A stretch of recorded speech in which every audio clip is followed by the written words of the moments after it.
গাজার উত্তরাঞ্চলের check point খুলে দেওয়ার পর নিজ নিজ এলাকায় ফিরতে শুরু করেছেন ফিলিস্তিনিরা।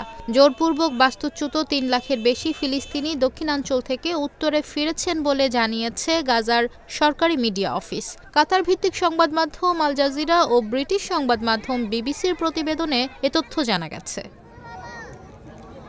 স্থানীয় সময় গতকাল সোমবার সকালে সামরিক অঞ্চল নেতজারিম করিডর গাড়ি চলাচলের জন্য খুলে দেয় ইসরায়েলি বাহিনী। এর ২ ঘণ্টা পর পায়ে হেঁটে প্রবেশের অনুমতি দেওয়া হয়। জাতিসংঘের তথ্য অনুযায়ী প্রবেশ পথ খুলে দেওয়ার কয়েক ঘণ্টার মধ্যে ২ লাখের বেশি বাস্তুচ্যুত মানুষ পায়ে হেঁটে উত্তর গাজায় ফিরেছেন। আর ফিলিস্তিনি স্বাধীনতাকামী সশস্ত্র গোষ্ঠী হামাস জানায় ৩ লাখের বেশি মানুষ উত্তর গাজায় ফিরেছেন।